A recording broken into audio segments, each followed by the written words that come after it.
All right, let's start off with accounting for inventory. We know assets और liabilities को कैसे treat करना होता है. ठीक है, अब हम inventory Yes. की treatment देखते हैं. What is inventory? Represent items bought with the intention of selling them at a profit margin. यानी ये कोई ऐसी चीज होगी जिस चीज का बिजनेस है आपका.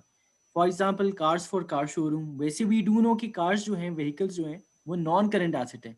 बट अगर कार शोरूम है तो उसके लिए ये इन्वेंट्री है. ठीक है. Snacks for general store, TV for electronic store, etc. The transaction relating to inventory is not passed through a single account. Instead, we use four different accounts depending on the transaction. यानी inventory का अपना कोई account नहीं होता. It totally depends कि transaction कौन सी है. हम four different accounts use करते हैं जब हम inventory को treat कर रहे होते हैं. So, when we purchase inventory, हम कहाँ record करते हैं? Purchases के account में record करते हैं.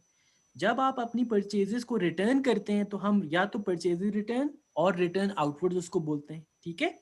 फिर जब हम सेल करते हैं इन्वेंट्री तो we don't use the account of inventory, we record that in the account of sales. और जब आपको सेल्स रिटर्न होती हैं आप उसको फिर सेल्स रिटर्न में या रिटर्न इनवर्ड्स में रिकॉर्ड करते हैं. सो ये चार चीज़ें हैं, चार अकाउंट्स हैं जिनके लिए इन्वेंट्री यूज होती है. ठीक है जी. सो इन्वेंट्री की ट्रांजैक्शन इन चार अकाउंट्स में ही फिट होती है depending on what the transaction is. Right. So first of all let's talk about purchases. अब परचेजेस की कैटेगरी है एक एक्सपेंस. ठीक है जी. What are purchases? जो भी इन्वेंट्री गुड स्टॉक आप बाय करते हैं उसको हम परचेजेस में रिकॉर्ड कर देंगे. कैश परचेजेस कैसे रिकॉर्ड करते हैं? Bought 500 goods costing 500, paying by cheque. Purchases debit क्योंकि एक्सपेंस है. रिमेंबर एक्सपेंस जब इंक्रीज होता है तो डेबिट होता है. परचेजेस को मैं डेबिट करूंगा और क्योंकि I am paying by cheque तो मैं अपने एसेट को जो कि कम हो रहा है अब बैंक को मैं क्रेडिट करूंगा.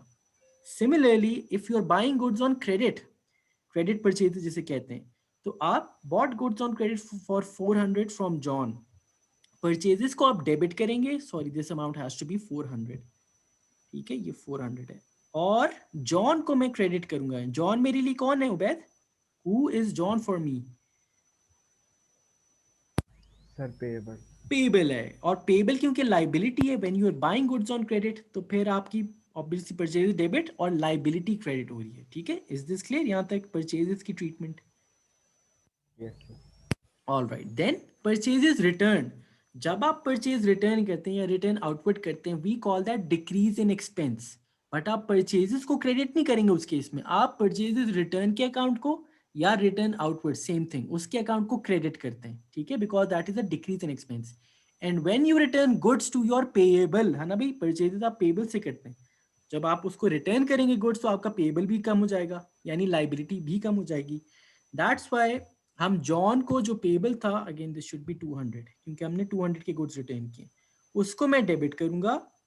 ठीक है. और return outwards which is the decrease in expense उसको मैं क्रेडिट करूंगा. ठीक है. Is this correct? सही है, समझ आ गई? Yes, sir. All right. Reasons क्या हो सकते हैं रिटर्न करने के गुड्स? या तो डिफेक्टिव प्रोडक्ट हो सकता है, फॉल्टी गुड्स आ सकते हैं. ठीक है. ब्रोकन गुड्स आ सकते हैं, रॉन्ग ऑर्डर एक्सेट्रा. ये है purchases and purchases return. Then let's move on to the next one which is sales revenue. Sales है आपकी इनकम. राइट. जब इनकम इंक्रीज होती है तो आप उसको क्रेडिट करते हैं. रिमेंबर. अच्छा, अगर कैश सेल्स है इसका मतलब है कैश एक एसेट है, आप कैश को डेबिट कर देंगे. एसेट इंक्रीज हो रहा है. और सेल्स जो आपकी इनकम है, आप क्योंकि इनकम बढ़ती है तो क्रेडिट करते हैं हम उसको. Cash debit, sales credit. ठीक है, यहां तक समझ आ गई? देन आप सेल्स क्रेडिट भी कर सकते हैं. यानी sales on credit, sold goods on credit for $500 to many. When you sell goods on credit, यानी if I sell goods on credit to someone, वो बंदा मेरे लिए रिसीवेबल होगा because I have to receive the amount from him. तो ये जो receivable होता है ये आपका एसेट होता है क्योंकि अभी आपने रिसीव करने पैसे से. मैनी मेरा एसेट है, रिसीवेबल है, मैनी डेबिट हो जाएगा. और सेल्स मेरी इनकम है, सेल्स मेरी इंक्रीज हो रही है, सेल्स इनकम है तो आप उसको क्रेडिट कर देंगे. ठीक है. तो ये है सेल्स की situation, increase in income. However अगर आपका रिसीवेबल आपको गुड्स वापस कर देता है, ठीक है जी, उस केस में अब आप क्या करें? क्योंकि आपकी इनकम फॉल कर रही है ना, सेल्स रिटर्न हो रही है, रिटर्न इनवर्ड्स, बट आप सेल्स के अकाउंट को डेबिट नहीं करेंगे. आप एक नया अकाउंट बनाएंगे by the name of sales return और रिटर्न इनवर्ड्स. आप उसको डेबिट करेंगे। डेबिट में इसलिए कर रहा हूँ क्योंकि डिक्रीज इन इनकम है, राइट? जब इनकम कम होती है तो आप उसको डेबिट करते हैं, ठीक है। अगेन दिस शुड बी 150, क्योंकि 150 के गुड्स रिटर्न हुए, नॉट 500। ऑलराइट जी। और मैनी क्योंकि मेरा रिसीवेबल है, when my receivable will give me goods back, ठीक है, तो मेरा रिसीवेबल भी कम हो जाएगा, तो मैं मैनी को, एसेट को क्रेडिट कर दूंगा, बिकॉज मेरा एसेट कम हो रहा है, मेरा रिसीवेबल कम हो रहा है, ठीक है। यहाँ तक क्लियर है जी? Ubaid, any problem? No sir. ठीक है जी। तो परचेज का केस देख लिया है, परचेजेस रिटर्न का केस देख लिया है, सेल्स का केस देख लिया है, सेल्स रिटर्न का केस देख लिया है। अच्छा, अब फॉर एग्जाम्पल जी, recording the transaction in T accounts, मैं सिर्फ आपको इन्वेंट्री वाले अकाउंट से रिलेट करूंगा, यानी परचेजेस रिटर्न आउटवर्ड्स और सेल्स रिटर्न इनवर्ड्स, ये वाले। Cash purchases bought goods costing 500 paying by cheque, तो मैं परचेजेस को डेबिट करूंगा, बैंक को क्रेडिट करूंगा, but I am not making the account of bank, ठीक है। परचेजेस को गया, मैं परचेजेस को डेबिट कर दिया।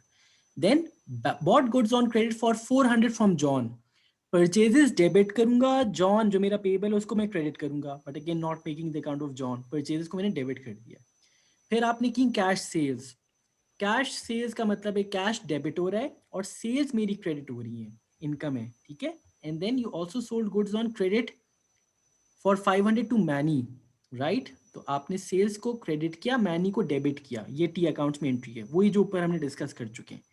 Then Manny return goods costing $150। अब मैनी जो है मेरा रिसीवेबल है, जब मुझे गुड्स वापस करेगा तो फिर मैं क्या करूंगा, डेबिट करूंगा रिटर्न इनवर्ड्स को, क्योंकि मेरी इनकम फॉल हो रही है और मेरा एसेट भी फॉल होगा, तो मैं मैनी को क्रेडिट करूंगा। सिमिलरली जब हमने गुड्स वापस किए थे, return goods costing 200 to John, तो अब मेरी लाइबिलिटी कम हो रही थी, ठीक है, तो मैंने जॉन को डेबिट कर दिया, और क्योंकि मेरा एक्सपेंस भी कम हो रहा था, परचेजेस रिटर्न हो रही थी, बजाय परचेजेस को क्रेडिट करने के I will record this entry on the credit side of return outwards और परचेजेस रिटर्न का अकाउंट। अगेन जो ऊपर ट्रांजैक्शन की उसी को मैंने सिर्फ टी अकाउंट्स में शो करके दिखा दिया आपको, ठीक है। यहां तक क्लियर है जी? Okay sir. Please do ask me अगर कोई मसला होता है, वरना फिर फायदा नहीं होगा इस चीज का, ठीक है। अच्छा, then comes closing of incomes and expenses in income statement.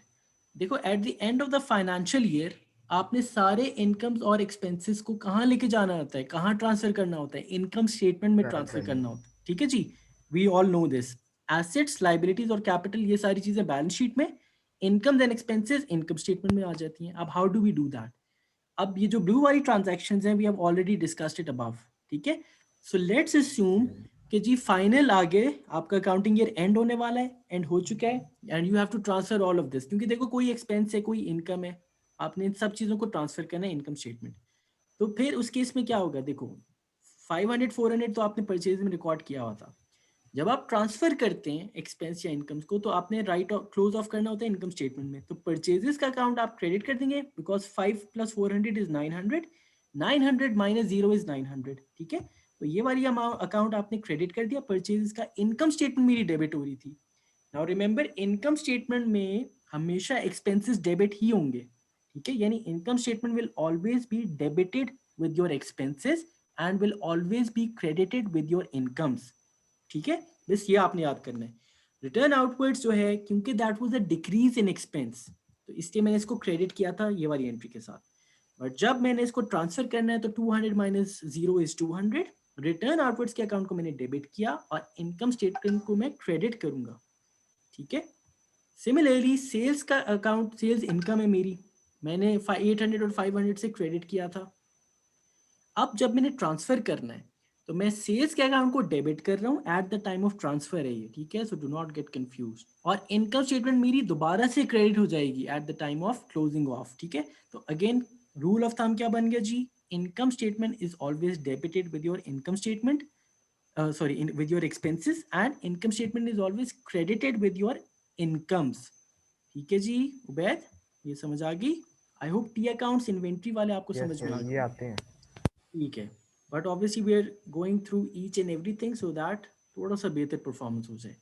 As we close all the incomes and expenses to income statement, therefore income statement is also a part of double entry system, है ना भाई। हर चीज को जब मैं debit और credit income statement के साथ कर रहा हूँ, एक्सपेंसेस और इनकम्स को, इसका मतलब ये है कि इनकम स्टेटमेंट भी it is a part of double entry system, क्योंकि अगर एक अकाउंट क्रेडिट होता है तो दूसरा इनकम स्टेटमेंट डेबिट हो रहा है, अगर इनकम मेरी डेबिट हो रही है तो इनकम स्टेटमेंट मेरी क्रेडिट हो रही है, ठीक है।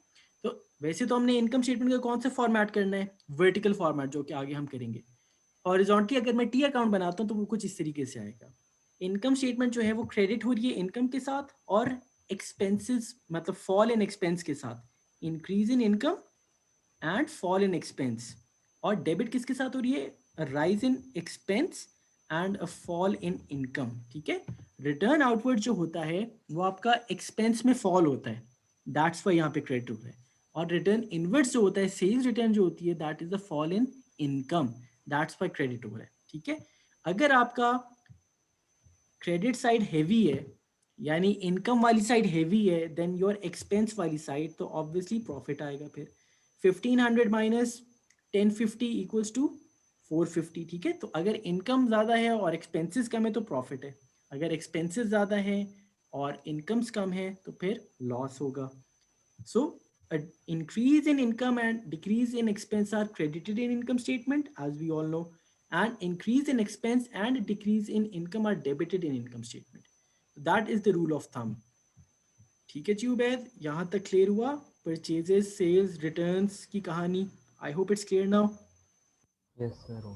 ठीक है जी, तो अच्छा अब कल ऑनवर्ड्स इंशाल्लाह वही 2 chapters per day, and weekend पे थोड़े से ज़्यादा कर लेंगे। All right, so please make sure, आपको नोट्स भी सेंड कर दूंगा, बट मेक श्योर प्लीज़ कि revision, keep up the revision. All right, ठीक है। All right, see you tomorrow इंशाल्लाह। अल्लाह हाफिज़।